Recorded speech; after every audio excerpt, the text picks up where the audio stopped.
Lotus reality and agro farming వారు premium farm land projects మన పొలం ఫేజ్ 1, 2 మరియు 3 కంప్లీట్ చేసుకొని మన పొలం phase 4 Wasar village at Narayana Khed లో ఆగస్టు 15 ఇండిపెండెన్స్ డే రోజు గ్రాండ్ లాంచ్ చేయడం జరుగుతోంది. లాంచింగ్ మరియు ఇండిపెండెన్స్ డే సందర్భంగా 5 గుంటాస్ ల్యాండ్ అవుట్ రేట్ లో బుక్ చేసుకున్న వారికి 1,50,000 రూపాయల డిస్కౌంట్ తో పాటు 2 గ్రాముల గోల్డ్ ఫ్రీగా ఇస్తున్నారు. పూర్తి వివరాలకు సంప్రదించండి. ఓం మహాగణాధిపతయే నమః. ఓం గురుభ్యో నమః. ఓం శ్రీమాత్రే నమః. పరమేశ్వర స్వరూపమైనటువంటి జ్యోతిష, వాస్తు మరియు ఇతర అనేకమైనటువంటి శాస్త్రములను మనకు అందించినటువంటి మహర్షులకి నమస్కారం. హయగ్రీవ హయగ్రీవ హయగ్రీవేతియో వధేత్తస్య నిస్సరతే వాణి జహ్నుకన్యా ప్రవాహవత్. అరుణాం కరుణాతరంగితాక్షీం ధృతపాశాంకుశపుష్పబాణచాపాం అనిమాదిభిరావృతాం మయూకైః అహమిత్యేవ విభావయే భవానీం. శ్రీమాత్రే నమః. ప్రేక్షకులకి ఆ లలితాంబిక అమ్మవారి యొక్క అనుగ్రహం పరిపూర్ణంగా కలగాలని మనస్ఫూర్తిగా కోరుకుంటూ, మనం ఇప్పుడు చెప్పబోయేటువంటి అంశాలు ఏవైతే ఉన్నాయో అవి చెప్తుంది నేనైనప్పటికీ కూడా చెప్పేసిన సాక్షాత్ లలిత అమ్మవారిగా భావిస్తూ, మనకి చాలామంది నన్ను అడిగినటువంటి ప్రశ్న ఏమిటంటే 2024 చాలా దారుణమైనటువంటి స్థితుల్లోకి వెళ్ళిపోయింది. అదిగాక మనకు క్రోధినామ సంవత్సరం కలిసి రావడం వల్ల ఒకవైపు అంటే జలప్రలయాలు కానివ్వండి, లేనట్లయితే ఉద్యోగ సంబంధించిన విషయంలో విదేశాల్లో ఉండేటువంటి వారికి విదేశీ ఉద్యోగ సంబంధించిన విషయాలు అనేకమైన ఇబ్బందులు కానివ్వండి, గొడవలు కానివ్వండి, ఎంతో గందరగోళ పరిస్థితులు ఏర్పడ్డాయి కదా. కనీసం 2025 అయినా బాగుంటుందా? ఇంకా 3 నెలల్లో రాబోయేటువంటి 2025 ఎలా ఉండబోతుంది? కొంచెమైనా ఆశాజనకంగా ఉంటుందా అనేటువంటిది అడిగారు. దాన్ని బట్టి నేను ముందుగా చెప్పడం జరుగుతుంది ఇది. సో ఇక్కడ దేశవ్యాప్తంగా, ప్రపంచవ్యాప్తంగా ఉండేటువంటి సంఘటనలు, అదేవిధంగా మీ యొక్క పర్సనల్ చార్ట్ రీత్యా మీ జాతచక్రంలో ఉండేటువంటి కాంబినేషన్స్ అంటే మీ personal chart is different, but మీ రాశి రీత్యా మీ లగ్న రీత్యా ఈ యొక్క గురువు కానీ, శని కానీ, రాహుకేతులు కానీ మనకి 2025వ సంవత్సరంలో ఎప్పుడు మారుతున్నారని చూసుకున్నట్లయితే మనకి గురువు మే 15కు మారుతున్నాడు. అప్పటి వరకు మనకు వృషభ రాశిలోనే ఉంటాడు. శని భగవానుడు 30 మార్చిను మారుతున్నాడు. రాహుకేతువులు ఏంటంటే 30 మే నుంచి మారుతున్నారు 2025లో. కాబట్టి ఈ గ్రహాలు మారే వరకు ఉండేటువంటి ఫలితాలు, మారిన తర్వాత ఉండేటువంటి ఫలితాలు 2025 సంవత్సరంలో అందరికీ ఎటువంటి ఫలితాలు కలగనున్నాయి, మరియు ఏం చేసుకోవాలి మీరు అనేటువంటి విషయం మనం ఇప్పుడు తెలుసుకుందాం.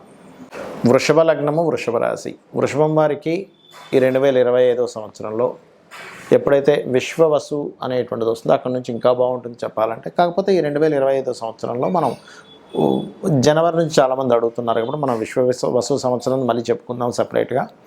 బట్ ఇక్కడ ఏదైనా గ్రహాలు మారుతున్నాయి అంటే మనకు విశ్వవసు సంవత్సరం వచ్చేదాకా గ్రహాలు మారట్లే, మేజర్ ప్లానెట్స్. ఎందుకంటే మనం సంవత్సర ఫలితాలు చెప్పేటప్పుడు ఎప్పుడైనా సరే మేజర్ ప్లానెట్స్ని బేస్ చేసుకుని చెప్తాం. మైనర్ ప్లానెట్స్ అనేటువంటివి అంటే చిన్నవి, ఎవ్రీ మంత్, ఎవ్రీ 25 డేస్కి, ఎవ్రీ 2.5 డేకి మారేటువంటి గ్రహాలు సంవత్సర ఫలితాలకు కాదు. ఇవి మెయిన్గా. అయితే ఇక్కడ మీకు ఎప్పుడైతే వృషభం వారికి మే మాసం నుంచి, మే 15వ తేదీ నుంచి గురువు రాశి నుంచి 2లోకి వెళ్తాడో వ్యాపారపరంగా అద్భుతమైనటువంటి యోగాలు ఇస్తాడు. అక్కడ వ్యాపారపరంగా గుర్తుపెట్టుకోండి. అలాగే కొంతవరకు అక్కడ గురువు ఉన్నప్పుడు ఏం జరుగుతుంది అంటే సంతాన సంబంధించినటువంటి విషయాల్లో కొంత స్ట్రెస్ కూడా జరుగుతుంటుంది. ఎందుకంటే ఈ లగ్నానికి కాస్త పాపి కదా, కానీ వ్యాపారపరంగా మాత్రం లాభాధిపతి 2లో ఉన్నందుకు వ్యాపార లాభాలు మాత్రం ఇస్తాడు అక్కడ, అందులో ఎటువంటి సందేహం లేదు. కొంచెం సంతానం విషయంలో కొంత స్ట్రెస్ ఇస్తూ ఉంటాడు. ఆ స్ట్రెస్ పోవాలంటే కూడా కాస్త నేతితో గురుగ్రహం దగ్గర దీపారాధన చేయండి. అలాగే మీకు ఈ యొక్క సంవత్సరం మార్చి 30వ తేదీ నుంచి శని లాభంలోకి వస్తున్నాడు, దశమం నుంచి లాభంలోకి వస్తున్నాడు. దానివల్ల 2025 సంవత్సరంలో మీకు కలిగేటువంటి మార్చి ఎండింగ్ నుంచి కలిగే గొప్ప ఫలితాలు ఏమిటి అంటే శని దశమ స్థానాన్ని వదిలేసి లాభంలోకి వస్తున్నాడు. అంటే దశమం అంటే వృత్తి స్థానం. వృత్తిలో ఉన్నటువంటి స్ట్రెస్ చాలా మటుకు తగ్గుతుంది, గుర్తుపెట్టుకోండి. చాలా అంటే చాలా మటుకు తగ్గిస్తాడు అక్కడ. అంత గతంతో పోల్చుకుంటే చాలా హాయిగా ఉందండి, ఇప్పుడు నేను ఓన్గా ఏదైనా చేసుకోగలుగుతున్నాను, ఇటువంటి అనుభవాలు మీరు పొందుతారు లాభంలో శని ఉన్నప్పుడు. అయితే ఇది మీ పర్సనల్ చార్ట్లో ఉండే గ్రహాలను బట్టి కూడా కొంత ఎఫెక్ట్లో మార్పులు వస్తాయి. బట్ జనరల్గా జరిగే అంశం మాత్రం ఇది. మరి 4లో కేతు సంచారము 30 మే నుంచి, అదేవిధంగా దశమంలో రాహు సంచారం. దశమరాహు సంచారం విదేశీ ఉద్యోగ యోగాలను ఇస్తుంది. 4లో కేతు సంచారం ఉన్న ప్రదేశం నుంచి మారేలా చేస్తుంది. లేదా ఒక స్థలము గృహము ఉంది, దాన్ని అమ్ముదాము. అయితే ఈ 5వ స్థానంలో కేతువు మీకు మే వరకు ఉంటాడు కాబట్టి కాస్త ఈ షేర్ మార్కెట్, ఫ్రెండ్స్ ఇట్లాంటి విషయాల్లో మే 30వ తేదీ వరకు మాత్రం చాలా జాగ్రత్తగా ఉండండి. ఇక మీరు చేయవలసిన దేవతారాధన ఏమిటి? మే 30 వరకు విష్ణువుని, గణపతిని ఖచ్చితంగా ఆరాధిస్తూ ఉండండి. 30 మే తర్వాత గణపతిని ఆరాధించొద్దని కాదు, ఎక్కువ విష్ణు నామస్మరణ. అదేవిధంగా మరొకటి ఏంటంటే దత్తాత్రేయుడి యొక్క ఆరాధన ఎక్కువగా చేయండి. దానివల్ల ఏమవుతుందంటే సంతాన అభివృద్ధి కలగడము, మరియు అదేవిధంగా మీరు తీసుకునేటువంటి నిర్ణయాలు సరైనటువంటి నిర్ణయాలై మీ భవిష్యత్తు అద్భుతంగా ఉంటుంది. 2024 కంటే 2025 విశ్వవసు అనేటువంటి సంవత్సరం క్రోధినామ సంవత్సరం కంటే చాలా బెటర్గా ఉంటుంది. ఎందుకంటే ధన సమృద్ధి యోగాన్ని ఇస్తుందట విశ్వవసు అంటే. మరి దేశ కాలమాన పరిస్థితుల్లో ఎటువంటి ఫలితాలు వస్తాయి అని చెప్పి చూసుకున్నట్లయితే ఇప్పుడు మనం చూడండి, జలరాశుల్లో మీనం యొక్క సంచారం జరుగుతున్నందుకు మనం లాస్ట్ టైం మనం చెప్పుకున్నాం, 9 months బ్యాకే చెప్పుకున్నాం. రాహు మారినప్పుడు జలరాశుల్లోకి రాహు వచ్చాడు. Rahu is the drastic related సంబంధించిన వాటికి కారకుడు. జల సంబంధించినవి బాగా పెరుగుతాయి. జల సంబంధించిన వర్షాలు కావచ్చు, నదులు ప్రవహించడం కావచ్చు, జల ప్రళయాలు కావచ్చు వస్తాయని అనుకున్నాం. అదేవిధంగా మనకు జరుగుతుంది కూడా ఇప్పుడు కాలంలో.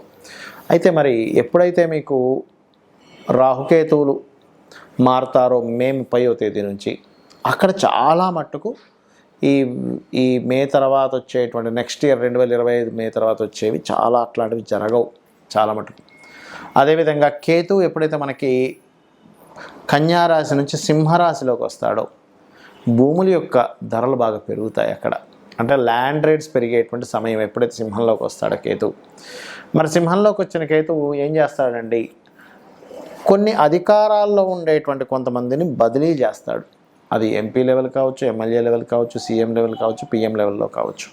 కొంత మార్పులను ఇస్తాడు అక్కడ. అంటే కొన్ని మార్పుల్ని కేతు ఈజ్ చేంజింగ్, మార్పులు ఇంకొంత ఏదైనా మార్పు తేవడం వాటికి కారకుడు. అదేవిధంగా ఒక గొప్ప కీర్తిని కూడా ఇస్తాడు రాజుకి, ఎందుకంటే కేతు కీర్తికి కారకుడు. మరి శని భగవానుడు మీనరాశిలోకి వెళ్తున్నాడు.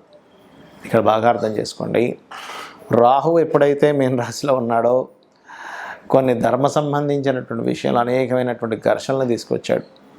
శని వచ్చినప్పుడు ఏమవుతుందంటే అటువంటి ఘర్షణలు అవుతుంటాయి, కానీ కొంత ధర్మబద్ధంగా అంటే ధర్మ కర్మాది యోగం ఏర్పడుతుంటుంది ఎప్పుడు శని కనుక గురు రాశుల్లోకి వెళ్ళినప్పుడు. కొన్ని ధర్మ సంబంధించినటువంటి విషయాల్లో రాహు ఎటువంటి, ఎందుకంటే శనివత్ రాహు కుజవత్ కేతు అంటూ ఉంటారు. రాహు ఎటువంటి ఫలితాలను ఇస్తూ వచ్చాడో ఈ శని మీనరాశిలో ఉన్నప్పుడు ఏంటంటే ఎక్కువగా అంటే వర్షాలు పడవు, కానీ కొంచెం ఎక్కువగా ఎండ తక్కువగా ఉండడం, ఆ 2.5 సంవత్సరాలకు అసలు మబ్బు బట్టి ఎక్కువగా ఉండడం, ఇట్లాంటివి కూడా కొంత జరుగుతూ ఉంటాయి. అంటే చల్లదనం, కోల్డ్నెస్ పెరుగుతూ ఉంటుంది. ఎందుకంటే జలరాశుల్లోకి వెళ్ళిన శని కదా, కోల్డ్నెస్ మీకు కొన్ని దేశాలు మంచు ఎక్కువ పట్టడం కానీ, అదేవిధంగా అబ్బాయి ఎండాకాలం ఎందుకని ఎండ అంతగా ఎక్కువ కనిపించట్లేదు ఏంటి అనుకోవడం కానీ ఇట్లాంటివి ఎక్కువ జరుగుతూ ఉంటాయి. ఎందుకంటే ఇక్కడ ఇది ఒకటే కారణం కాదు, కేతువు కూడా సింహరాశిలోకి ఎంటర్ అవుతున్నాడు. అంటే రవి ప్రచండంగా వచ్చేటువంటి దానికి కేతువు ఎప్పుడైతే ఉన్నాడో మీరు గమనించవచ్చు, ఈ మీనరాశిలో 2.5 సంవత్సరాలు ఉండే శని, సింహరాశిలో సంవత్సరాలు ఉండేటువంటి కేతువు ఈ ఫలితాలు ఇస్తూ ఉంటాడు. మరి ఈ యొక్క ఫలితాల్లో చాలామందికి డేట్ ఆఫ్ బర్త్లు ఉండవు, ఎందుకంటే వాళ్ళ పర్సనల్ చార్ట్ బట్టి లగ్నము, ధనస్థానము, ప్రయత్న స్థానము, వివాహ స్థానం కావచ్చు, గృహయోగం కావచ్చు, ఇవన్నీ మీ పర్సనల్ చార్ట్లో ఉంటాయి. మీ పర్సనల్ చార్ట్లో ఉన్నటువంటిది ఎక్కువ ప్రభావం చూపిస్తుంది. గుర్తుపెట్టుకోండి, ఏలినాటి శని వచ్చిందని అష్టమ శని, అర్ధాష్టమ శని భయపడకండి. మీ personal chart is most important. మరి పర్సనల్ చార్ట్ కూడా తెలియని వారు ఏం చేసుకోవాలి? ఈ 2025 సంవత్సరం అన్ని విధాలా బాగుండాలంటే మీరు ఆరాధన చేసుకోవడం, గణపతి యొక్క ఆరాధన చేసుకోండి. ఎక్కువగా గణపతిని ఎక్కువగా ఆరాధించండి. సూర్యుడిని, గణపతిని ఎక్కువ ఆరాధించండి. సేవలు, ఎందుకంటే 12వ స్థానంలో శని వెళ్ళి గురువు రాశిలో న్యాచురల్ 12th హౌస్లో ఉన్నాడు కాబట్టి మీకు దగ్గరలో ఉండే ఆలయాల్లో నూనెని దానంగా ఇస్తూ ఉండండి. నూనెని లేదా బెల్లంతో చేసిన పదార్థాన్ని ప్రసాదంగా ఇస్తూ ఉండండి. అలాగే మరొకటి ఏంటంటే మీరు ఏ బిజినెస్లు చేస్తున్నా కాస్త టెక్నాలజీతో కనెక్టివిటీ ఉండేలాగా మీరు ప్రయత్నం చేయండి. బాగా గ్రోత్ ఉంటుంది. ఎందుకంటే రాహు 11లో న్యాచురల్ 11th హౌస్లో సంచరించేటువంటి సమయము కాబట్టి ఇవి చేయండి, ఖచ్చితంగా మీకు బాగుంటుంది.